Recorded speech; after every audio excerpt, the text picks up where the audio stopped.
So last videos ಅಲ್ಲಿ ನಾವು coordination ಕೆಮಿಸ್ಟ್ರಿನ ಕಂಪ್ಲೀಟ್ ಮಾಡ್ಕೊಂಡಿದ್ವಿ. So next chapter chemical kinetics. So chemical kinetics definitions particular ಚಾಪ್ಟರ್ಗೆ ಹೋಗ್ಲಿಕ್ಕಿಂತ ಮುಂಚೆ ಕೆಮಿಕಲ್ ಕೈನೆಟಿಕ್ಸ್ ಇಂಪಾರ್ಟೆನ್ಸ್ ಏನು, ಕೆಮಿಕಲ್ ರಿಯಾಕ್ಷನ್ ಅನ್ನ ಹೇಗೆ ಕೆಮಿಕಲ್ ಕೈನೆಟಿಕ್ಸ್ ಅಲ್ಲಿ ಓದೋದು ನೋಡ್ಕೋಬೇಕಾಗತ್ತೆ. ಸೊ ಸ್ವಲ್ಪ ನಿಮಗೆ ಪ್ರೀವಿಯಸ್ ನಾಲೆಡ್ಜ್ ಅನ್ನೋದಾದ್ರೆ ಫಸ್ಟ್ PUC ನಲ್ಲಿ ಒಂದು ಈಕ್ವಿಲಿಬ್ರಿಯಂ ಚಾಪ್ಟರ್ ನ ಕಲ್ತ್ಕೊಂಡಿದ್ದೀರಿ, ಇನ್ನೊಂದು ಥರ್ಮೋಡೈನಮಿಕ್ಸ್ ಚಾಪ್ಟರ್ ನ ಕಲ್ತ್ಕೊಂಡಿದ್ದೀರಿ, ಕರೆಕ್ಟಾ? ಸೊ ಈಕ್ವಿಲಿಬ್ರಿಯಂ ಚಾಪ್ಟರ್ ಅಲ್ಲಿ ನಮಗೆ ಕಲ್ತದ್ದೇನು question thermodynamics chapter. So thermodynamics ಅಲ್ಲಿ ನಮಗೆ what is the need, what is the importance of both the concepts like thermodynamics as well as equilibrium in a chemistry. So ಯಾವ್ದಾದ್ರು chemical reaction ನ consider ಮಾಡಿ. For example reactant A ಇದೆ which gives rise to a product C ಅನ್ನೋದಾದ್ರೆ, so thermodynamics ಹೇಗೆ apply ಮಾಡೋದು?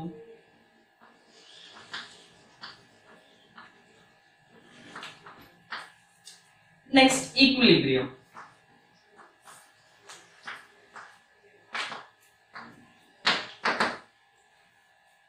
So consider any of the chemical reaction. ನಾನು ತಗೊಂಡಿರ್ತಕ್ಕಂಥದ್ದು A ಅನ್ನೋದು reactant ಆಗಿದೆ, C ಅನ್ನೋದು ಪ್ರಾಡಕ್ಟ್ ಆಗಿದೆ. ಬೇಡ, ನಿಮ್ಗೆ ಇನ್ನೂ ಸ್ವಲ್ಪ ಕ್ಲಿಯರ್ ಆಗಿ ಬೇಕು ಅನ್ನೋದಾದ್ರೆ R ರಿಯಾಕ್ಟೆಂಟ್, P ಪ್ರಾಡಕ್ಟ್ ಅಂತಾನೆ ಕನ್ಸಿಡರ್ ಮಾಡ್ಕೊಳ್ಳಿ. ಸೊ ನಾನು ಲ್ಯಾಬ್ ಅಲ್ಲಿ ಏನೋ ಒಂದು ಎಕ್ಸ್ಪೆರಿಮೆಂಟ್ ಅನ್ನ ಮಾಡಿದ್ದೇನೆ. ರಿಯಾಕ್ಷನ್ ಆಗ್ತಾ ಇದೆಯಾ ಇಲ್ವಾ? First question.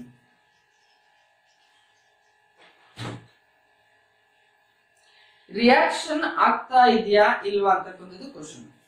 ರಿಯಾಕ್ಷನ್ ಆಗ್ತಾ ಇದೆ ಅಂತಾದ್ರೆ ಯಾವ ಎಕ್ಸ್ಟೆಂಟ್ ಅಲ್ಲಿ ಆಗ್ತಾ ಇದೆ, ರಿಯಾಕ್ಷನ್ ಪ್ರಾಡಕ್ಟ್ಸ್ ಅನ್ನ ಕೊಡ್ತಾ ಇದೆ ಅನ್ನೋದಾದ್ರೆ ಎಷ್ಟು ಟೈಮ್ ಅನ್ನ ತಗೊಳ್ತಾ ಇದೆ. ಸೊ ಟೈಮ್ ಅನ್ನ ಕ್ಯಾಲ್ಕುಲೇಟ್ ಮಾಡಬೇಕು ಅನ್ನೋದಾದ್ರೆ ಫಸ್ಟ್ ನಿನಗೆ ಏನ್ ಗೊತ್ತಿರಬೇಕು, ರಿಯಾಕ್ಷನ್ ಆಗ್ತಾ ಇದೆಯಾ ಇಲ್ವಾ ಅನ್ನೋದು ಗೊತ್ತಿರಬೇಕು. ಸೊ ಅಷ್ಟು ರಿಯಾಕ್ಟೆಂಟ್ಸ್ ಪ್ರಾಡಕ್ಟ್ ಆಗಿ ಚೇಂಜ್ ಆಗ್ತಾ ಇದೆಯಾ ಇಲ್ವಾ ಅಂತ ಗೊತ್ತಾಗ್ಬೇಕು. ಸೊ ಆಗ್ತಾ ಇದೆ ಅನ್ನೋದಾದ್ರೆ ಎಷ್ಟು ಮಟ್ಟಿಗೆ ಆಗ್ತಾ ಇದೆ ಅಂತಕ್ಕಂಥದ್ದು ಕ್ವಶನ್. ಸೊ ನನ್ನ ಹತ್ರ ಅಷ್ಟು ರಿಯಾಕ್ಟೆಂಟ್ಸ್ ಇದೆ, ಪ್ರಾಡಕ್ಟ್ ಆಗಿ ಚೇಂಜ್ ಆಗ್ತಾ ಇದೆ, how much willingness it has, reactant ಎಷ್ಟು ಮಟ್ಟಿಗೆ ಪ್ರಾಡಕ್ಟ್ ಆಗ್ಲಿಕ್ಕೆ ಇಷ್ಟ ಇದೆ ಅಂತಕ್ಕಂಥದ್ದು ಕ್ವಶನ್ ಆಗುತ್ತೆ. ಸೊ ಎರಡೂ ಕಾನ್ಸೆಪ್ಟ್ ಗಳನ್ನೇ ನಾವು ಈಕ್ವಿಲಿಬ್ರಿಯಂ ಮತ್ತು ಥರ್ಮೋಡೈನಮಿಕ್ಸ್ ಅಲ್ಲಿ ಕಲ್ತಿರೋದು. ಸೊ ಥರ್ಮೋಡೈನಮಿಕ್ಸ್ ಏನ್ ಹೇಳ್ತಾ ಇದೆ, ರಿಯಾಕ್ಷನ್ ಸ್ಪಾಂಟೇನಿಟಿ ಬಗ್ಗೆ ಮಾತಾಡ್ತೇವೆ. ಸ್ಪಾಂಟೇನಿಯಸ್ ಕೆಮಿಕಲ್ ರಿಯಾಕ್ಷನ್ ಅಂತ ಆದ್ರೆ ನಿಮಗೆ 3 ಪಾಯಿಂಟ್ ಗೊತ್ತಿರಬೇಕು. Delta G value is equal to negative, delta H value is equal to negative, delta S is equal to positive ಅನ್ನೋದಾದ್ರೆ the reaction takes place spontaneously. So system ಅಲ್ಲಿ ಇರ್ತಕ್ಕಂಥ energy ಕಡಿಮೆ ಆಗ್ತಾ ಇದೆ, ಎಂಟ್ರೋಪಿ ವ್ಯಾಲ್ಯೂ ಜಾಸ್ತಿ ಆಗ್ತಾ ಇದೆ ಅನ್ನೋದಾದ್ರೆ, ಸೊ ನಾನು ಲ್ಯಾಬ್ ಅಲ್ಲಿ ಏನ್ ಎಕ್ಸ್ಪೆರಿಮೆಂಟ್ ಮಾಡ್ಲಿಕ್ಕೆ ಇಟ್ಟಿದ್ದೇನೆ ಅದು towards product side reaction proceed ಆಗ್ತಾ ಇದೆ ಅಂತ ಹೇಳಿ. ಸೊ ಹಾಗಾದ್ರೆ ಥರ್ಮೋಡೈನಮಿಕ್ಸ್ ನಮಗೆ ಕಲ್ಸ್ಕೊಟ್ಟದ್ದು ರಿಯಾಕ್ಷನ್ ಆಗ್ತಾ ಇದೆಯಾ ಇಲ್ವಾ. Yes, if it is so ಅನ್ನೋದಾದ್ರೆ, ರಿಯಾಕ್ಷನ್ ಆಗ್ತಾ ಇದೆ ಅನ್ನೋದಾದ್ರೆ ಎಷ್ಟು ಮಟ್ಟಿಗೆ ಆಗ್ತಾ ಇದೆ, how much reactant have willingness to give an products equilibrium. Okay na, equilibrium le hege kaltkondiddeve ನಾವು on the basis of QC as well as KC factor, correct? QC is an reaction quotient, KC is an equilibrium constant. So QC ಅಂತಕ್ಕಂಥದ್ರ value ಮೇಲೆ equilibrium ಅಥವಾ reaction ಎಷ್ಟು ಮಟ್ಟಿಗೆ ಆಗ್ತಾ ಇದೆ ಅನ್ನೋದು depend ಆಗಿರುತ್ತೆ. ಸೊ ಥರ್ಮೋಡೈನಮಿಕ್ಸ್ ಅಲ್ಲಿ ರಿಯಾಕ್ಷನ್ ಆಗ್ತಾ ಇದೆಯಾ ಇಲ್ವಾ ಅಂತ ಗೊತ್ತಾಯ್ತು, ಈಕ್ವಿಲಿಬ್ರಿಯಂ ಅಲ್ಲಿ ಎಷ್ಟು ಮಟ್ಟಿಗೆ ಆಗ್ತಾ ಇದೆ ಅನ್ನೋದು ಗೊತ್ತಾಯ್ತು. ಹಾಗಾದ್ರೆ ಯಾವ ಸ್ಪೀಡ್ ಅಲ್ಲಿ ಆಗ್ತಾ ಇದೆ, how much time it will take to complete the reaction, or how much time it will take to convert from reactant to product ಅನ್ನೋದನ್ನ ನೀವು ಸೆಕೆಂಡ್ PUC ನಲ್ಲಿ ಆಸ್ ಕೆಮಿಕಲ್ ಕೈನೆಟಿಕ್ಸ್ ಕಲಿತೀವಿ.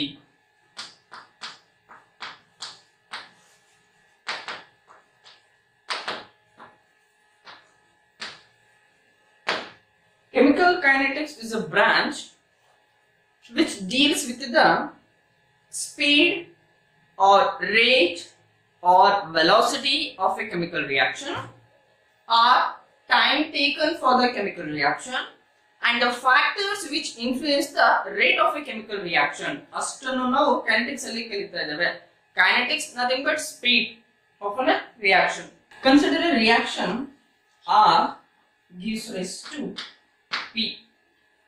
Rate ಅನ್ನೋದನ್ನ ಹೇಳಬೇಕು ಅನ್ನೋದಾದ್ರೆ, rate of a chemical reaction ಮಾತಾಡಬೇಕು ಅನ್ನೋದಾದ್ರೆ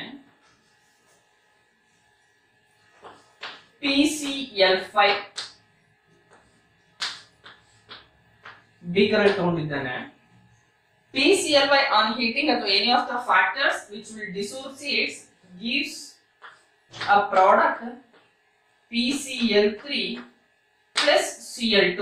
So this is a reactant and this is a product. So PCl5 ಇದ್ದು PCl3 and Cl2 ಆಗ್ತಾ ಇದೆ ಅನ್ನೋದಾದ್ರೆ ಮೋಲ್ ರಿಯಾಕ್ಷನ್ ನೀವು ಫಸ್ಟ್ ಪಿಸಿ ಕಾನ್ಸೆಪ್ಟ್ ಅಲ್ಲಿ ಕಲ್ತ್ಕೊಂಡಿರೋ ಒಂದು ರಿಯಾಕ್ಷನ್ ಅನ್ನ ಮೋಲ್ ಕಾನ್ಸೆಪ್ಟ್ ಅಲ್ಲಿ ಕಲ್ತ್ಕೋಬಹುದು. Mass and mass, volume and volume, mass and volume ಇದೆಲ್ಲ ಕಲ್ತ್ಕೊಂಡ್ ಬಂದಿದ್ದೀವಿ. ಸೊ ಇದನ್ನ ನಾವು ಮೋಲ್ಸ್ ಅಂಡ್ ಮೋಲ್ಸ್ ರಿಲೇಶನ್ಶಿಪ್ ಅನ್ನ ನೋಡೋದಾದ್ರೆ 1 mole of PCl5 molecule on dissociation gives 1 mole of PCl3 and 1 mole of Cl2 molecule. For example, another 10 moles ಇದೆ, reaction ಇನ್ನು start ಮಾಡಿಲ್ಲ, T is equal to 0. So after 5 minutes reaction start ಮಾಡಿದ್ದೇನೆ, 5 minutes ಆಗಿದೆ. ಆಗ 10 moles of PCl5 ಅಲ್ಲಿ ಎಷ್ಟು moles PCl3 ಆಗಿ change ಆಗಿದೆ ಅಂತಕ್ಕಂಥದ್ದು ಕ್ವಶನ್. How many? ಸೊ ಹಾಗಾದ್ರೆ ಫಾರ್ ಎಕ್ಸಾಂಪಲ್ 10 moles ಅಲ್ಲಿ ಆಫ್ಟರ್ 5 minutes 6 moles ರಿಯಾಕ್ಟ್ ಆಗಿದೆ, 6 moles ಅಂಡರ್ಗೋ ಡಿಸೋಸಿಯೇಷನ್ ಅನ್ನೋದಾದ್ರೆ you will get 6 moles of PCl3 and 6 moles of Cl2. ಹಾಗಾದ್ರೆ 10 mole ಇದ್ದಿದ್ದು ಚೇಂಜ್ ಆಗಿದೆ, ಕಾನ್ಸಂಟ್ರೇಷನ್ ಆಫ್ PCl5 ಏನಾಗ್ತಾ ಇದೆ, ಡಿಕ್ರೀಸ್ ಆಗ್ತಾ ಇದೆ. at T is equal to 0 ಅನ್ನೋದಾದ್ರೆ PCl3 0 moles ಇತ್ತು, Y 0 moles ಇತ್ತು, ಅಂತರ concentration is nil. After 5 minutes 6 molecules undergo dissociation to give 6 moles of PCl3 and 6 moles of Cl2 ಅನ್ನೋದಾದ್ರೆ concentration of PCl3 and Cl2 is increases.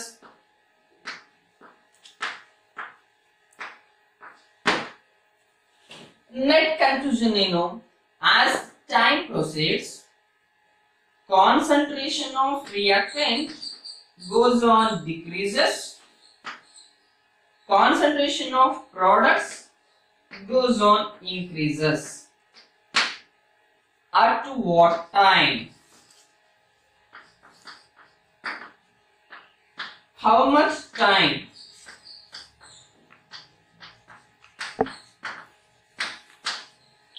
That can be discussed in chemical kinetics. So rate of chemical reaction is defined as the decrease in the concentration of reactant or increase in the concentration of product per unit time is called as a rate of a chemical reaction. So rate is defined as change. Change ಆಗ್ತಿದೆ concentration. Concentration ಅನ್ನು ನಾವು square bracket ಅಲ್ಲಿ ಬರೀತಾ ಇದ್ದೇವೆ. If it is R ಅಂತಾರೆ concentration of reactant or concentration of product per unit time. Per unit time. ಹಾಗೆ change in concentration ಏನಾಗ್ತಾ ಇದೆ? Change ಅನ್ನೋದು decreases, ಕಡಿಮೆ ಆಗ್ತಾ ಇದೆ. ಕಡಿಮೆ ಅನ್ನೋದನ್ನ ಮೈನಸ್ ಅಂತ ಹೇಳಿ ಬರಿತಾ ಇದ್ದೇವೆ. ಏನ್ ಕಡಿಮೆ ಆಗಿದೆ? Concentration. Concentration square bracket. Concentration of what? Reactant. Changes ಆಗಿದೆ delta divided by delta T. Change in the concentration of reactant per unit time. Rate of a chemical reaction.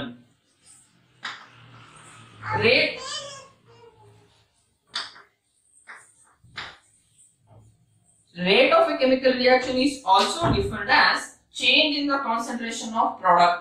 Concentration of product ಏನಾಗ್ತಾ ಇದೆ, changes ಅನ್ನೋದು ಜಾಸ್ತಿ ಆಗ್ತಾ ಇದೆ. ಜಾಸ್ತಿ ಅಥವಾ increase ಅನ್ನೋದನ್ನ ಪಾಸಿಟಿವ್ ಅಂತ ಹೇಳ್ತಾ ಇದ್ದೇವೆ. ಯಾವ್ದು ಕಾನ್ಸಂಟ್ರೇಷನ್ ಜಾಸ್ತಿ ಆಗಿದೆ, ಪ್ರಾಡಕ್ಟ್ ಕಾನ್ಸಂಟ್ರೇಷನ್ ಜಾಸ್ತಿ ಆಗಿದೆ. ಎಷ್ಟು ಜಾಸ್ತಿ ಆಗಿದೆ, ದಟ್ ಈಸ್ ಡೆಲ್ಟಾ. ಯಾವಾಗ ಜಾಸ್ತಿ ಆಗಿದೆ, change in time, change delta.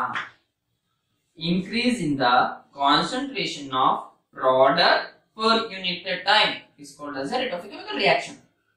Decrease in the concentration of reactant per unit time is also called as a rate of a chemical reaction. So ಹಾಗಾಗಿ rate ಅಂತಕ್ಕಂಥದ್ದು change ಅಂತ ನಾವು generalise ಮಾಡ್ಕೊಂಡಿದ್ದೇವೆ. Unit of rate concentration mole per dmq per unit time ಅನ್ನೋದಾದ್ರೆ seconds ಅಲ್ಲಿ ತಗೊಳ್ತೀರಾ ಅನ್ನೋದಾದ್ರೆ second, minute ಅಲ್ಲಿ ತಗೊಂಡ್ರೆ minute. Mole per dmq per second in aqueous solutions ಅಥವಾ aqueous reaction. For gaseous reaction ಅನ್ನೋದಾದ್ರೆ atmosphere per second is a unit of a reaction. Reactions can be classified as instantaneous reaction,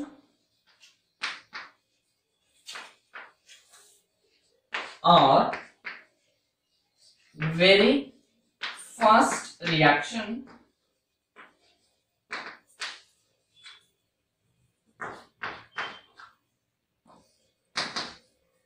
slow reactions,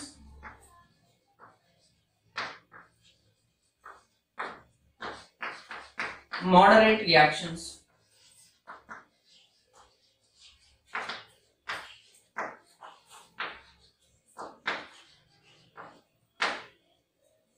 Instantaneous or very fast reaction ಅಂತಕ್ಕಂಥದ್ದು the reaction which will complete in very short time.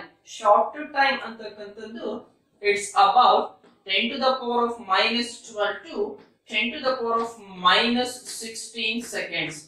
So ನಾವು ಈ ತರದ chemical reaction ಗೆ kinetics ನ ಓದಲಿಕ್ಕೆ ಸಾಧ್ಯ ಇಲ್ಲ. ಯಾಕೆ ಅಂತ ಅಂದ್ರೆ ಯಾವಾಗ reactant for example R1 and R2 reactant ಅನ್ನೋದಾದ್ರೆ when they brought together instantaneously with a short interval of time they given a product. Very fast they given a product. It means reaction completed very fast. So ಹಾಗಾಗಿ ಅದು speed ಅನ್ನ calculate ಮಾಡ್ಲಿಕ್ಕೆ ಆಗೋದಿಲ್ಲ. For example ಆಗಿ instantaneous reactions ಯಾಕೆ ತಗೊಳ್ತೀವಿ, ionic reactions ತಗೊಳ್ಳಿ.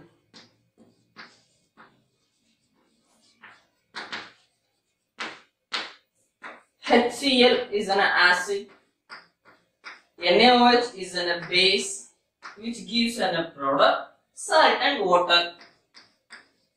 NaCl and water. HCl ಮತ್ತೆ NaOH ಎರಡು ಮಿಕ್ಸ್ ಮಾಡಿದ ತಕ್ಷಣ ನಮಗೆ ಪ್ರಾಡಕ್ಟ್ ಬರುತ್ತೆ. ಸೊ ಆ ಶಾರ್ಟ್ ಇಂಟರ್ವಲ್ ಟೈಮ್ ಅಲ್ಲಿ ನಾವು ಸ್ಪೀಡ್ ಅನ್ನು ಕ್ಯಾಲ್ಕುಲೇಟ್ ಮಾಡ್ಲಿಕ್ಕೆ ಆಗೋದಿಲ್ಲ. Second example, BaCl2 plus H2SO4. You will get salt, barium sulfate plus HCl. So this is also example for ionic reaction. ಈ ತರದ್ದು ರಿಯಾಕ್ಷನ್ಸ್ ಸ್ಪೀಡ್ ಅನ್ನು ಕ್ಯಾಲ್ಕುಲೇಟ್ ಮಾಡ್ಲಿಕ್ಕೆ ಆಗೋದಿಲ್ಲ ನಿಮಗೆ. Then next slow reaction ಅಂತ ಬಂದ್ರೆ take rusting of iron.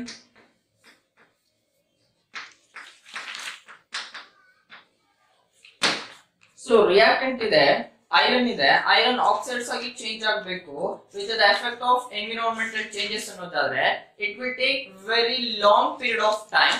So ಹಾಗಾಗಿ ನಿಮ್ಗೆ ಸ್ಪೀಡ್ ಅನ್ನ ಕ್ಯಾಲ್ಕುಲೇಟ್ ಮಾಡ್ಲಿಕ್ಕೆ ಕಷ್ಟ ಆಗುತ್ತೆ. ಸೊ ಈ ತರದಕ್ಕೂ ನಾವು ಕೆಮಿಕಲ್ ಕಂಡೀಷನ್ ಓದಿ ಸ್ವಲ್ಪ ಕಂಫರ್ಟಬಲ್ ಇರೋದಿಲ್ಲ. ಇನ್ನೊಂದು ಎಕ್ಸಾಂಪಲ್ ಬೇಕಾದ್ರೆ ಯಾವ್ದು ತಗೊಳ್ಬಹುದು, formation of water molecule.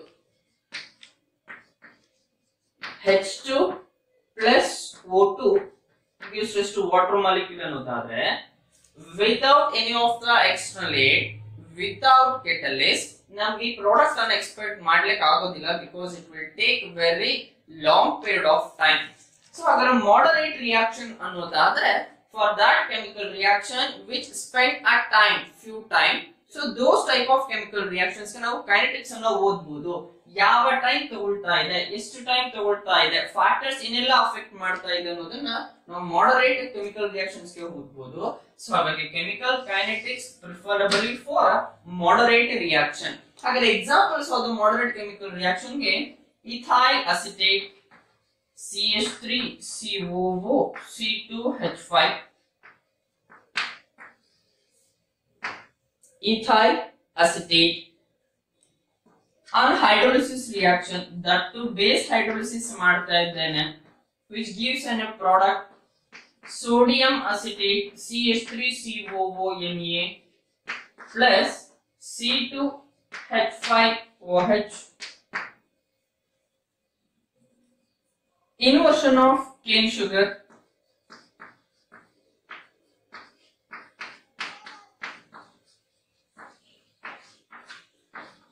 which gives C6H12O6 glucose plus fructose C6H12O6.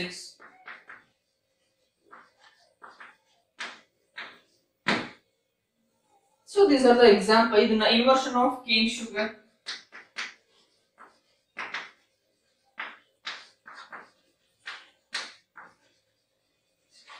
ಇದನ್ನ ಎಲ್ಲಿ ಕಲ್ತ್ಕೊಂಡಿದ್ದೀರಿ ಆರ್ಗ್ಯಾನಿಕ್ ಪಾರ್ಟ್ ಅಲ್ಲಿ? ಆಲ್ಕೋಹಾಲ್ಸ್ ಚಾಪ್ಟರ್ ಅಲ್ಲಿ preparation of alcohols from the molasses ಅನ್ನೋ ಪಾರ್ಟ್ ಅಲ್ಲಿ ನಿಮಗೆ ಕೇನ್ ರಿಯಾಕ್ಷನ್ಸ್ ಬಂದಿದೆ. So this is an base hydrolysis of ethyl acetate, example for moderate chemical reaction. So moderate chemical reactions ನಾವು chemical kinetics ಅನ್ನು ಓದಬಹುದು. Rate of a chemical reaction we can express in two ways. One is average rate, another one is instantaneous rate.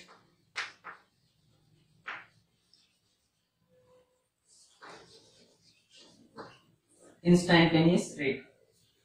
First average rate ನೋಡೋದಾದ್ರೆ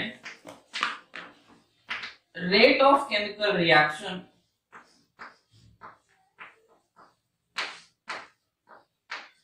or change in the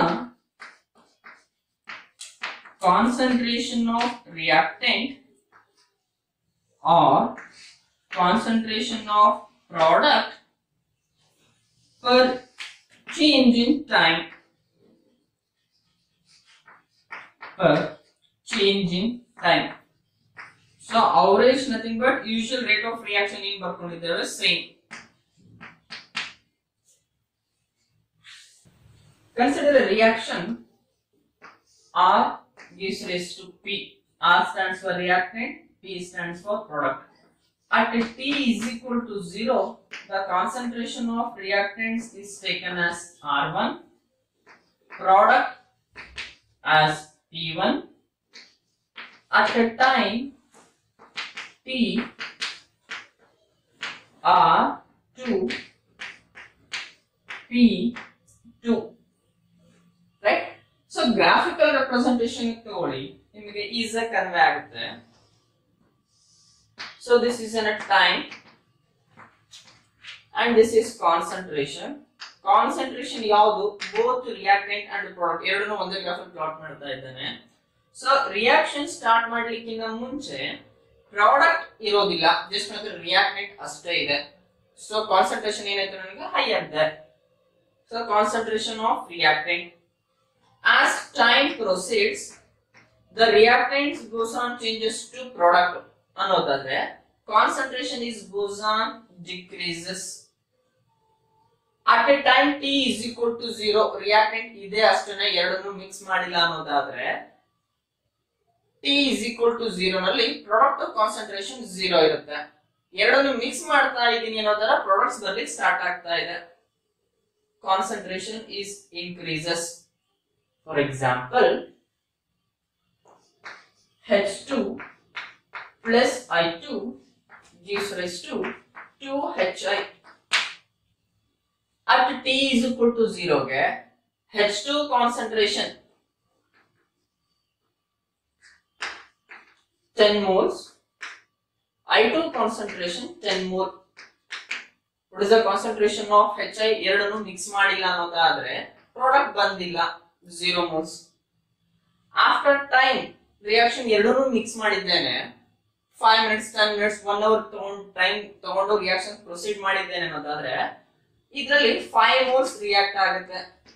so 1:1 ratio ಅನ್ನೋದಾದ್ರೆ 5 moles H2 reacts with 5 moles of I2, which gives rise to 10 moles of HI. So ಹಾಗಾದ್ರೆ concentration of H2 10 to 5 ಏನಾಗಿದೆ? Decreases. 10 to 5 decreases. 0 to 10 increases. Product to concentration is increases. Reactant to concentration increases as time proceeds. ಅದನ್ನೇ graph ಅಲ್ಲಿ plot ಮಾಡಿರೋದು. Reactant to concentration at T is equal to 0 maximum. Product to concentration is 0. As time proceeds, the concentration of reactant is decreases. And product to concentration is increases. So, ಈ plot ಅಲ್ಲಿ ನೀವು change in time ಗೆ ನೋಡ್ಕೊಳ್ಳೋದಾದ್ರೆ so change ಅಂತ ಹೇಳಿದ್ವಿ ನಾವು correct. ಆ change ಏನ್ changes ಆಗಿದೆ? Take a reaction, a rate of a reaction is equal to, according to definition, change in the concentration of reactant per change in time.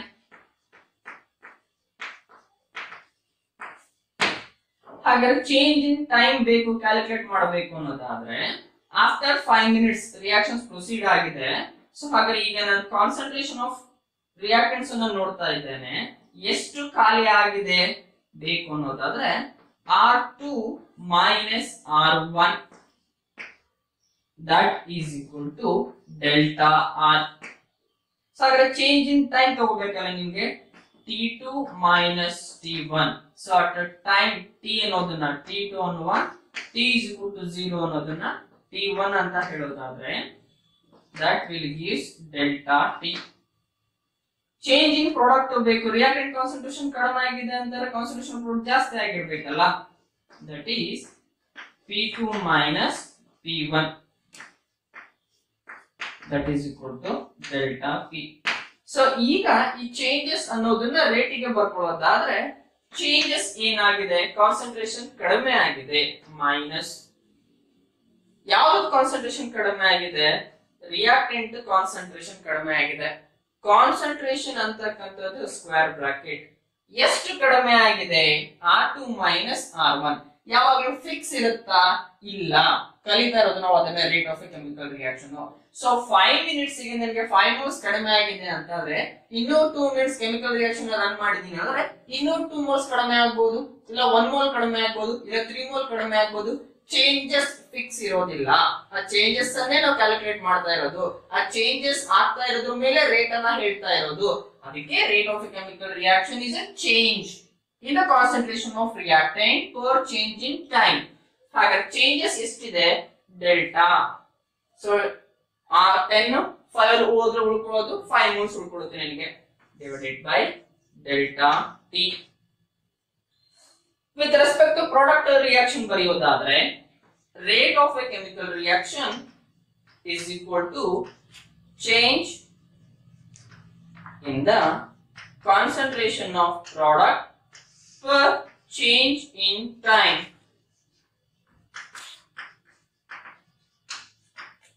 That is equal to change ಅಂತಕ್ಕಂಥದ್ದು ಜಾಸ್ತಿ ಆಗ್ತಾ ಇದೆ ಯಾರ್ದು? Product ಇಂದು. Plus ಏನ್ ಜಾಸ್ತಿ ಆಗಿದೆ? Concentration ಎಷ್ಟು ಜಾಸ್ತಿ ಆಗಿದೆ? That is delta divided by change delta t time. So ಇಲ್ಲಿ ನೋಡಿ, this is an product curve and this is a reactant curve ಅನ್ನೋದಾದ್ರೆ at t is equal to 0, ಇದ್ರ ಕಾನ್ಸಂಟ್ರೇಷನ್ ಇದು 0. at t is equal to 0 ಅನ್ನೋದಾದ್ರೆ ಅಂದ್ರೆ t1, so concentration is high. This is R1. As reaction proceeds at a time ಅನ್ನೋದಾದ್ರೆ this is R2. So so product initially concentration is 0 ಜಾಸ್ತಿ ಆಗ್ತಾ ಇದೆ. So ನಾವು ಇದನ್ನ ಹೇಳ್ಕೊಳ್ಳೋದಾದ್ರೆ P1 and this is P2, right?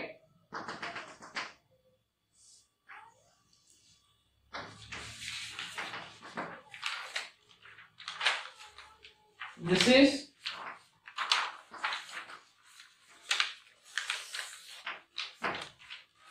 P1 and this is a P2. So R2 minus R1, P2 minus P1, which gives a change in reactant as well as change in product T1 T2. The change in time delta T. So rate is a change in concentration of reactant or change in concentration of product. Reactant concentration kadame aagta ide minus product concentration ಜಾಸ್ತಿ ಆಗ್ತಾ ಇದೆ plus. So rate of chemical reaction is defined as a change in the concentration of reactant or product per unit time. So ಇಲ್ಲಿ ಒಂದು average time ಸಿಗ್ತಾ ಇದೆ. So initial ಎಷ್ಟೋ ಇತ್ತು, final ಎಷ್ಟೋ ಇದೆ, ಆ 5 minutes 10 minutes 15 minutes ರನ್ ಆದಾಗ ಕಾನ್ಸಂಟ್ರೇಷನ್ ಮಧ್ಯೆ ಇರೋ ಡಿಫರೆನ್ಸ್ ಏನು, ಆ ಕಾನ್ಸಂಟ್ರೇಷನ್ ರಿಯಾಕ್ಟೆಂಟ್ ಅದು ಆಗಿರಬಹುದು ಪ್ರಾಡಕ್ಟ್ ಅದು ಆಗಿರಬಹುದು. So rate of chemical reaction ಅಲ್ಲಿ ರಿಯಾಕ್ಟೆಂಟ್ ಕಾನ್ಸಂಟ್ರೇಷನ್ ಎಷ್ಟು ಕಡಿಮೆ ಆಗಿರುತ್ತೋ ಅಷ್ಟು ಪ್ರಾಡಕ್ಟ್ ಕಾನ್ಸಂಟ್ರೇಷನ್ ಜಾಸ್ತಿ ಆಗಿರೋದ್ರಿಂದ exactly equal to the decrease in the concentration of reactant is equal to increase in the concentration of a product but same interval of time. So rate of chemical reaction ಎಷ್ಟು ಕಡಿಮೆ ಆಗಿರುತ್ತೋ ಅಷ್ಟು product concentration ಜಾಸ್ತಿ ಆಗಿರುತ್ತೆ. This is a average rate of a chemical reaction that is represented by REV. So one example ತಗೊಳ್ಳೋದಾದ್ರೆ ನಿಮಗೆ, so we need to travel a 60 kilometer from one place to another place. So for example on morning 10 o'clock ಗೆ ನಾನು travelling start ಮಾಡಿದೀನಿ ಅನ್ನೋದಾದ್ರೆ ಆ 60 kilometre travel ಮಾಡ್ಲಿಕ್ಕೆ ನಾನು 1 hour ತಗೊಂಡಿದ್ದೇನೆ time. So that is average. So first time ಅಲ್ಲಿ collect morning 10 o'clock ಅಲ್ಲಿ ಎಲ್ಲಿದ್ರಿ, ಪೊಸಿಷನ್ 1. ಸೊ ಆಫ್ಟರ್ 1 ಅವರ್ ಎಲ್ಲಿದ್ದೀರಿ, ಪೊಸಿಷನ್ 2. ಸೊ ತಗೊಂಡಿರ್ತಕ್ಕಂಥ ಟೈಮ್ ಎಷ್ಟು in average 1 hour. So difference ಎಷ್ಟು, 0 to 60 ಕಿಲೋಮೀಟರ್ ಡಿಫರೆನ್ಸ್ ಟ್ರಾವೆಲ್ ಮಾಡಿರೋ ಕಿಲೋಮೀಟರ್ಸ್ ಎಷ್ಟು, 60 kilometre per hour. So this is in average. So ಅದೇ ನಾವು ಇನ್ಸ್ಟಂಟೇನಿಯಸ್ ಮಾತಾಡಬೇಕು ಅನ್ನೋದಾದ್ರೆ, ಸೊ ಆಫ್ಟರ್ 10 minutes ನಾನು ಯಾವ ಸ್ಪೀಡ್ ಅಲ್ಲಿ ಟ್ರಾವೆಲ್ ಮಾಡ್ತಾ ಇದ್ದೆ, ಸಿಗ್ತಾ ಇದೆ ನಮಗೆ ಆನ್ಸರ್? ಇಲ್ಲ. After half an hour, so 60 kilometre travel ಮಾಡಿದ್ ಹೌದು, but in the meanwhile 30 minutes ಅಲ್ಲಿ ಟ್ರಾವೆಲ್ ಮಾಡ್ತಿದ್ದಾಗ ನನ್ನ ಸ್ಪೀಡ್ ಎಷ್ಟಿತ್ತು, ಎಷ್ಟು ಕಿಲೋಮೀಟರ್ ಟ್ರಾವೆಲ್ ಮಾಡಿದ್ದೇನೆ, ಅದು ಫಸ್ಟ್ ಸ್ಪೀಡ್ ಆಗೋರು ಹೋಗಿರ್ಬೋದು, ಆಮೇಲೆ ಸ್ಲೋ ಹೋಗ್ಬೋದು, ಇಲ್ಲ ಫಸ್ಟ್ ಸ್ಲೋ ಹೋಗಿ ಲಾಸ್ಟ್ ಅಲ್ಲಿ ಸ್ಪೀಡ್ ಅಪ್ ಮಾಡ್ಕೊಂಡ್ರು. ಇನ್ ಅಂಡ್ ಅವರೇಜ್ ನಾನು 60 ಕಿಲೋಮೀಟರ್ ಟ್ರಾವೆಲ್ ಮಾಡ್ಲಿಕ್ಕೆ ಬೇಕಾಗಿದ್ದು 1 ಅವರ್. ಕರೆಕ್ಟಾ? ಹಾಗಾದ್ರೆ ಪರ್ಟಿಕ್ಯುಲರ್ ಟೈಮ್ ಅಲ್ಲಿ ಎಷ್ಟು ಕಿಲೋಮೀಟರ್ ನಾನು ಮುಗಿಸಿದ್ದೆ, ಎಷ್ಟು ಕಿಲೋಮೀಟರ್ ಟ್ರಾವೆಲ್ ಮಾಡಿದ್ದೆ, ಅಂಡ್ ಆ ಮೂಮೆಂಟ್ ಅಲ್ಲಿ ಎಷ್ಟು ಸ್ಪೀಡ್ ಅಲ್ಲಿ ಹೋಗ್ತಾ ಇದೆ ಕ್ಯಾಲ್ಕುಲೇಟ್ ಮಾಡ್ಲಿಕ್ಕೆ ಆಗಲ್ಲ. ಸೊ ಅವರೇಜ್ ರೇಟ್ ಹೇಳ್ತಾ ಇರೋದು ಅದೇ ನಮಗೆ. ಸೊ ರಿಯಾಕ್ಟೆಂಟ್ ಸ್ಟಾರ್ಟಿಂಗ್ ಅಲ್ಲಿ ಎಷ್ಟಿತ್ತು, ಪ್ರಾಡಕ್ಟ್ ಅಲ್ಲಿ ಎಷ್ಟು ಉಳ್ಕೊಂಡಿದೆ ಅನ್ನೋದ್ರ ಮೇಲೆ ಟೈಮ್ ಎಷ್ಟು ತಗೊಂಡಿದೆ ಅನ್ನೋದು ಸಿಗ್ತಾ ಇದೆ ಹೊರತು in and average reaction complete ಆಗ್ಲಿಕ್ಕೆ ಎಷ್ಟು ಟೈಮ್ ತಗೊಳ್ತು ಅನ್ನೋದು ಸಿಗುತ್ತೆ ಹೊರತು ಆ ಪರ್ಟಿಕ್ಯುಲರ್ ಟೈಮ್ ಅಲ್ಲಿ ಎಷ್ಟು ಕಾನ್ಸಂಟ್ರೇಷನ್ ಕಡಿಮೆ ಆಗಿದೆ, ಎಷ್ಟು ಕಾನ್ಸಂಟ್ರೇಷನ್ ಆಫ್ ಪ್ರಾಡಕ್ಟ್ ಜಾಸ್ತಿ ಆಗಿದೆ ಅನ್ನೋದು ಸಿಗೋದಿಲ್ಲ. ಸೊ ಹಾಗಾಗಿ this is not a best way to represent the rate of a chemical reaction. ಹಾಗಾದ್ರೆ ಯಾವ್ದು best method? Go for instantaneous chemical reaction. Instantaneous chemical reaction ಅನ್ನೋದಾದ್ರೆ you need to apply limits. So limit ಅನ್ನ apply ಮಾಡ್ತಿದ್ದೀರಿ ಅನ್ನೋದಾದ್ರೆ, so instantaneous chemical reaction ಬಗ್ಗೆ ಮಾತಾಡ್ತಾ ಇದ್ದೇವೆ ಅನ್ನೋದಾದ್ರೆ, consider the concentration of reactant and this is in a time. Initially concentration ಜಾಸ್ತಿ ಇತ್ತು, ಆಸ್ ಟೈಮ್ ಪ್ರೊಸೀಡ್ಸ್ ರಿಯಾಕ್ಷನ್ ಹೋಗ್ತಾ ಇದೆ, decrease in the concentration of reactant ಆಯ್ತು. ಬಟ್ ನನಗೆ ಯಾವ್ದು ಒಂದು ಮೂಮೆಂಟ್ ಆಫ್ ಟೈಮ್ ಅಲ್ಲಿ ಎಷ್ಟಿದೆ ರಿಯಾಕ್ಟೆಂಟ್ ರೇಟ್ ಗೊತ್ತಾಗ್ಬೇಕಿದೆ. ಸೊ ಅದು ಸಿಗ್ಬೇಕು ಅಂತಂದ್ರೆ you need to apply limit. Limit ಅಲ್ಲಿ ಕಲ್ತಿರೋದೇನು ನಾವು, very small change delta t so limit ಅನ್ನ ಅಪ್ಲೈ ಮಾಡ್ತಾ ಇದ್ದೀರಿ. ಡೆಲ್ಟಾ ಟಿ ಅಂತಕ್ಕಂಥದ್ದು ಅಪ್ರೋಚಸ್ ಟು 0 ಆಗಿದೆ, ಮೈನಸ್ ಡಿಕ್ರೀಸ್ ಆಗ್ತಾ ಇದೆ. ಏನ್ ಡಿಕ್ರೀಸ್ ಆಗ್ತಾ ಇದೆ? Concentration of reactant. ಆ ಚೇಂಜಸ್ ಅನ್ನೋದು ಡೆಲ್ಟಾ. ಆ ರಿಯಾಕ್ಟೆಂಟ್ ಕಾನ್ಸಂಟ್ರೇಷನ್ ಚೇಂಜ್ ಆಗ್ತಾ ಇದೆ ಅಂದ್ರೆ ಟೈಮ್ ಕೂಡ ಚೇಂಜ್ ಆಗ್ತಾ ಇರಬೇಕು. ನನಗೆ ಡೆಲ್ಟಾ ಟಿ ಆಗಿದೆ. ಸೊ ಈಗ ಟೈಮ್ ಅನ್ನ ರಿಡ್ಯೂಸ್ ಮಾಡ್ತಾ ಬರೋಣ. ಟೈಮ್ ರಿಡ್ಯೂಸ್ ಮಾಡೋದು ಹೇಗೆ? ನಾನು ನಿಮಗೆ ಅವರ ಒಂದು ಎಕ್ಸಾಂಪಲ್ ಕೊಟ್ಟೆ. 61 ಅವರ್ 60 ಅಥವಾ 60 ಮಿನಿಟ್ ಅಲ್ಲಿ ನಾನು ಟ್ರಾವೆಲ್ ಮಾಡಿದ್ದು 60 ಕಿಲೋಮೀಟರ್, ಕರೆಕ್ಟಾ? ಸೊ ಹಾಗಾದ್ರೆ 60 ಮಿನಿಟ್ 0 to 60 ಮಿನಿಟ್ ಅಥವಾ 0 to 1 hour, t is equal to 0, nothing but t1 t2. You will get a delta t. 0 kilometer traveled 60 kilometer delta. So ನಾನು ಅದನ್ನ ರಿಯಾಕ್ಟೆಂಟ್ ಅಥವಾ ಪ್ರಾಡಕ್ಟ್ ಅಂತ ಅನ್ಕೋ. ಈಗ 0 minus 60 ಅನ್ನೋದಾದ್ರೆ ನಮ್ಗೆ 1 hour ಸಿಗ್ತಾ ಇದೆ, 60 ಮಿನಿಟ್ ಸಿಗ್ತಾ ಇದೆ. R2 minus R1 ನಂತರ 60 ಮಿನಿಟ್ minus 0. ಸೊ ಈಗ 60 ಮಿನಿಟ್ಸ್ ನ ರಿಡ್ಯೂಸ್ ಮಾಡ್ತಾ ಬರೋಣ. ರಿಡ್ಯೂಸ್ ಮಾಡೋದು ಎಷ್ಟಕ್ಕೆ? ನನಗೆ 60 ಮಿನಿಟ್ ನನಗೆ ಆಗಲ್ಲ. ನನಗೆ ಪರ್ಟಿಕ್ಯುಲರ್ ಆಗಿ ನಾನು 30th ಮಿನಿಟ್ ಅಲ್ಲಿ ಯಾವ ಸ್ಪೀಡ್ ಅಲ್ಲಿ ಟ್ರಾವೆಲ್ ಮಾಡ್ತಾ ಇದ್ದೆ. ಇಟ್ ಮೀನ್ಸ್ ಎಷ್ಟು ಕಿಲೋಮೀಟರ್ ಅನ್ನ ನಾನು ಆಲ್ರೆಡಿ ಟ್ರಾವೆಲ್ ಮಾಡಿದ್ದೇನೆ. ಇನ್ನೂ ಕಡಿಮೆ ಬೇಕು ನನಗೆ. 15 ಮಿನಿಟ್ಸ್ ರಿಡ್ಯೂಸ್ ಮಾಡ್ತಾ ಇದ್ದೇನೆ. ಈಗ ನನ್ನ ಕ್ಯಾಲ್ಕುಲೇಷನ್ ಟುವರ್ಡ್ಸ್ ಅಕ್ಯುರೇಟ್ ಹೋಗ್ತಾ ಇದೆ. ಟೋಟಲ್ ಅವರೇಜ್ ಟೈಮ್ ಬಿಟ್ಟಿದ್ದೇನೆ. ಪರ್ಟಿಕ್ಯುಲರ್ 13th ಮಿನಿಟ್ ಕ್ಯಾಲ್ಕುಲೇಟ್ ಮಾಡ್ತಾ ಇದ್ದೇನೆ. ಇನ್ನೂ accurate value 15th minute calculate ಮಾಡ್ತಾ ಇದ್ದೇನೆ. ಇನ್ನೂ ಕಡಿಮೆ ಮಾಡ್ತೀನಿ 10th. ಇನ್ನೂ ಕಡಿಮೆ ಮಾಡ್ತಾ ಇದ್ದೇನೆ 5th ಮಿನಿಟ್. ಸೊ ಹಾಗಾದ್ರೆ ಟಿ ಅಂತಕ್ಕಂತ ವ್ಯಾಲ್ಯೂ ಹೋಗ್ತಾ ಹೋಗ್ತಾ ಏನಾಗ್ತಿದೆ? ನನಗೆ ಕಡಿಮೆ ಆಗ್ತಾ ಇದೆ. ಸೊ 5th ಮಿನಿಟ್ ಆಯ್ತು, ಇನ್ನೂ ಕಡಿಮೆ ಆಗುತ್ತೆ 1, ಇನ್ನೂ ಕಡಿಮೆ ಆಗ್ತಾ ಇದೆ 0 ವರೆಗೂ ನನಗೆ ರೀಚ್ ಆಗ್ತಿದ್ಯಾ? ಸೊ ಅದೇ ವ್ಯಾಲ್ಯೂ ಹೇಳ್ತಾ ಇರೋದು ನಾವು. If delta t approaches to 0, so approach ಆಗ್ತಾ ಇದೆ ಅಂತ ಆದ್ರೆ ನನ್ನ ಟೈಮ್ ಇಂಟರ್ವಲ್ ಏನಾಗ್ತಾ ಇದೆ? ಕಡಿಮೆ ಕಡಿಮೆ ಕಡಿಮೆ ಆಗ್ತಾ ಇದೆ ಅನ್ನೋದಾದ್ರೆ ಆ ಕಡಿಮೆ ಇರ್ತಕ್ಕಂತ ಟೈಮ್ ಅಲ್ಲಿ so delta T and this is a delta R, change in reactant, change in time. So delta R delta T ಸಿಗ್ತಾ ಇರೋದೇನೋ ಅವರೇಜ್ ರೇಟ್. ಬಟ್ ಯಾವುದು ಒಂದು ಪಾಯಿಂಟ್ ಅಲ್ಲಿ ಈ ಕಾನ್ಸಂಟ್ರೇಷನ್ ಅಲ್ಲಿ ಎಷ್ಟು ಟೈಮು? ಸೊ ಅದು ಕ್ಯಾಲ್ಕುಲೇಟ್ ಮಾಡಬೇಕು ಅಂದ್ರೆ you need to apply limit. Delta T tends to 0, decreasing concentration of reactant per unit time. You will get a small change, delta average, D very small change in concentration of R divided by dt. So dt ಅನ್ನೋದನ್ನ ನೀವು mathematics ಅಲ್ಲಿ derivative ಅಂತ ಓದ್ಕೊಂಡ್ ಬಂದಿದ್ರಲ್ಲ, so ಅದೇ ಇಲ್ಲಿ ಇರೋ concept. So ನೀವು limit apply ಮಾಡಿದ್ಯಾ for reactant ಅನ್ನೋದಾದ್ರೆ you can apply the limit for product also.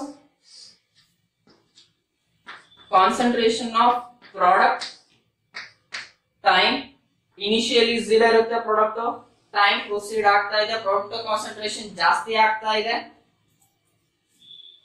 So delta P this changes delta T. But ನನಗೆ ಪರ್ಟಿಕ್ಯುಲರ್ ದಿಸ್ ಟೈಮ್, ಈ ಟೈಮ್ ಅಲ್ಲಿ ಕಾನ್ಸಂಟ್ರೇಷನ್ ಏನಿದೆ ಕ್ಯಾಲ್ಕುಲೇಟ್ ಮಾಡಬೇಕು ಅಂದ್ರೆ you need to apply limit. Limit ಯಾರಿಗೆ apply ಮಾಡ್ತಿದ್ದೀರಿ? Product ಗೆ ಅಪ್ಲೈ ಮಾಡ್ತಾ ಇದ್ದೀರಿ. Plus delta P divided by delta T ಅನ್ನೋದಾದ್ರೆ you will get D P divided by D T. So ಇದಕ್ಕೆ ಸ್ಲೋಪ್ ಹಾಕಿದ್ರೆ ನಿಮ್ಗೆ ಪಾಸಿಟಿವ್ ಸ್ಲೋಪ್ ಸಿಗುತ್ತೆ. That is equal to positive slope. ಅದೇ ರಿಯಾಕ್ಟೆಂಟ್ ಕಾನ್ಸಂಟ್ರೇಷನ್ ಗೆ ಸ್ಲೋಪ್ ಬರೀತೀನಿ ಅನ್ನೋದಾದ್ರೆ that is equal to negative slope. So ಯಾವುದೋ ಒಂದು ಪರ್ಟಿಕ್ಯುಲರ್ ಟೈಮ್ ಇಂಟರ್ವಲ್ ಅಲ್ಲಿ ಅಟ್ ಎಕ್ಸಾಕ್ಟ್ ದಟ್ ಟೈಮ್ ಅಲ್ಲಿ ಕ್ಯಾಲ್ಕುಲೇಟ್ ಮಾಡ್ತಿರಲ್ಲ rate of a chemical reaction ಅನ್ನ, that rate is called as an instantaneous rate of a chemical reaction. At a exact moment, at a exact particular time, how much concentration of reactant remains, how much product is formed, that ಅಥವಾ instantaneous rate.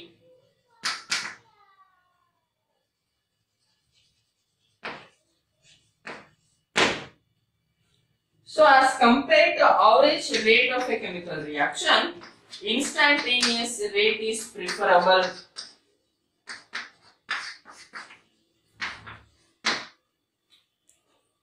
Right? Average rate of a chemical reaction is also change in the concentration of reactant or product per unit time. Instantaneous rate is also change in the concentration of reactant as well as the product. But time interval antakantadu estu, that's a matters a lot.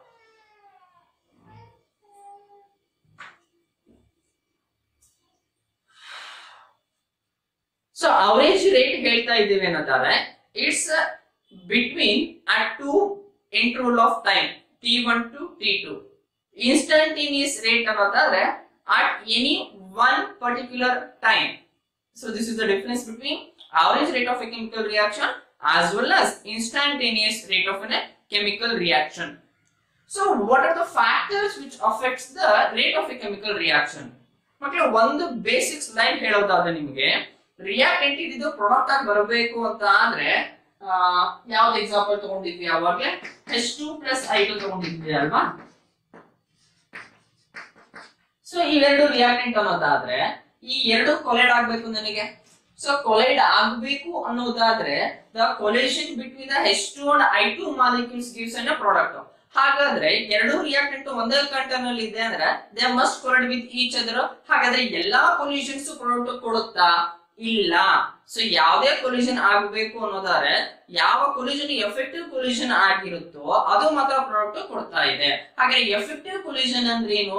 The collision between the two molecules must have an proper orientation, must have an activation energy. So activation energy ಮತ್ತೆ proper orientation ಇರ್ತಕ್ಕಂಥ molecules ಮಾತ್ರ collide ಆದ್ರೆ ನಿಮಗೆ product ಅನ್ನ ಕೊಡ್ತಾ ಇದೆ. So ಹಾಗಾದ್ರೆ ನೀನು ಈ ಎರಡೂ ಮಾಲಿಕ್ಯೂಲ್ಸ್ ಅಲ್ಲಿ ಎಷ್ಟು ಕೊಲಿಷನ್ ಅನ್ನ ಜಾಸ್ತಿ ಮಾಡ್ತೀಯಾ ಅಷ್ಟು rate of chemical reaction is changes. ಹಾಗಾದ್ರೆ ಕೊಲಿಷನ್ ಜಾಸ್ತಿ ಮಾಡಬೇಕು ಅನ್ನೋದಾದ್ರೆ ವಾಟ್ ಆರ್ ದ ವೇಸ್? ಒಂದು, at a container per unit volume ಅಲ್ಲಿ increasing the concentration of H2 and I2 ಮಾಡ್ತಿದ್ದೀನಿ ಅಂತಾರೆ. ಪರ್ ಯೂನಿಟ್ ವಾಲ್ಯೂಮ್ ಕಾನ್ಸಂಟ್ರೇಷನ್ ಜಾಸ್ತಿ ಆಗ್ತಿದೆ ಅನ್ನೋದ್ರ ಅರ್ಥ ಅವೆರಡರ ಮಧ್ಯೆ ಕೊಲಿಷನ್ ಜಾಸ್ತಿ ಆಗ್ತಾ ಇದೆ, which resulting in a product. Nothing but rate of a chemical reaction ಜಾಸ್ತಿ ಆಗಿದೆ, we are increasing the concentration of a reactants. ಅಥವಾ ಕಾನ್ಸಂಟ್ರೇಷನ್ ಅನ್ನ ಕಡಿಮೆ ಮಾಡಿದ್ಯಾ, ಕೊಲಿಷನ್ ಕಡಿಮೆ ಆಗುತ್ತೆ, ಪ್ರಾಡಕ್ಟ್ ಕಾನ್ಸಂಟ್ರೇಷನ್ ಕಡಿಮೆ ಆಗ್ತಾ ಇದೆ, ರೇಟ್ ಈಸ್ ಡಿಕ್ರೀಸಸ್. ಇಲ್ಲ, ಕಾನ್ಸಂಟ್ರೇಷನ್ ಅನ್ನು ಚೇಂಜಸ್ ಮಾಡಲ್ಲ, ಇರೋ ಕಾನ್ಸಂಟ್ರೇಷನ್ ಅಲ್ಲೇನೆ ನಾನು ರೇಟ್ ಆಫ್ ರಿಯಾಕ್ಷನ್ ಜಾಸ್ತಿ ಮಾಡಬೇಕು. ಸೆಕೆಂಡ್ ಚಾನ್ಸ್ ಏನಿದೆ? ಟೆಂಪರೇಚರ್ ಕೊಡು. ಟೆಂಪರೇಚರ್ ರೈಸ್ ಮಾಡ್ತಿದ್ಯಾ ಅಂದ್ರೆ ಏನಾಗುತ್ತೆ ನಿನಗೆ? So H2 and I2 molecules get start to move because of thermal energy. Kinetic energy change ಆಗಿದೆ ನನಗೆ. So molecules are start to move another, they collide with each other more effectively. ಅವಾಗ್ಲೂ ಕೂಡ ನಿನಗೆ ಏನಾಗುತ್ತೆ? Product ಬರುತ್ತೆ. ನಮಗೆ ಬೇಕಾಗಿರೋದೇನು? Just collision ಅನ್ನ ಜಾಸ್ತಿ ಮಾಡಬೇಕು ಅಷ್ಟೇನೆ. ನೀನ್ ಕಾನ್ಸಂಟ್ರೇಷನ್ ಜಾಸ್ತಿ ಮಾಡ್ತೀಯಾ, ಕೊಲಿಷನ್ ಜಾಸ್ತಿ ಆಗುತ್ತೆ. ಟೆಂಪರೇಚರ್ ಜಾಸ್ತಿ ಮಾಡ್ತೀಯಾ, ಆಕ್ಟಿವೇಷನ್ ಎನರ್ಜಿ ರೀಚ್ ಆಗುತ್ತೆ, ಕೊಲಿಷನ್ ಜಾಸ್ತಿ ಆಗುತ್ತೆ, ಪ್ರಾಡಕ್ಟ್ ಕೊಡ್ತಾ ಇದೆ. ಹಾಗೆ temperature and the concentration which differs the rate of a chemical reaction. So concentration ಅನ್ನು ಜಾಸ್ತಿ ಮಾಡ್ತಾ ಇದ್ದೀನಿ ಅನ್ನೋದು for liquid.